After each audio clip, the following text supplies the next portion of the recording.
हिंगोली के लिम्बाला मक्ता परिसर में स्थित अल्पसंख्यक लड़कियों के सरकारी वसति गृह में हुई आर्थिक भ्रष्टाचार की जांच कर इस मामले से जुड़े वसति गृह के अधिकारियों व अन्य लोगों पर कार्रवाई करने व किए गए आर्थिक भ्रष्टाचार की रकम दोषियों से वसूलने की मांग को लेकर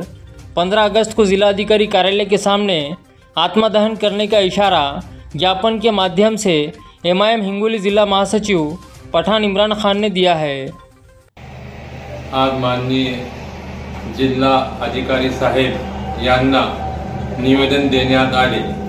लिम्बाळा मक्ता येथील शासकीय अल्पसंख्याक मुलीचे वसतिगृहामध्ये आर्थिक गैरव्यवहार झाल्यामुळे त्यांच्यावर कारवाई करण्यात यावी याकरिता याच्या अगोदर अनेकदा निवेदन देण्यात आले आणि नियोजन समितीच्या कमिटीने त्या तत्कालीन प्राचार्य शासकीय तंत्रनिकेतन विद्यालय लिम्बाळा मक्ता व आदर्श माजी सैनिक संस्था या दोघांवर आरोप निष्कर्ष केले, तरी पण त्यांच्यावर अद्यापर्यंत कोणतीही कारवाई झाली नाही आणि मंत्रालय चौकशीसाठी सुद्धा नियोजन समितीने आदेश दिलेले आहे, परंतु आतापर्यंत त्या आरोपीवर काहीही कारवाई झाली नाही। आमची मागणी अशी आहे की या आरोपींवर त्यांच्या खाजगी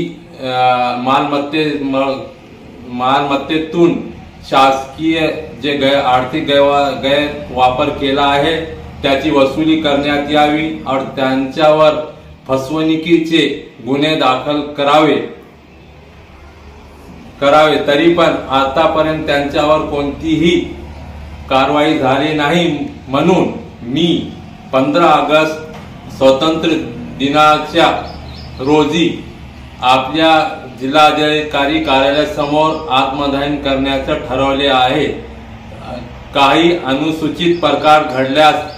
संपूर्ण जबाबदारी आपल्यावर राहील याची नोंद घ्या।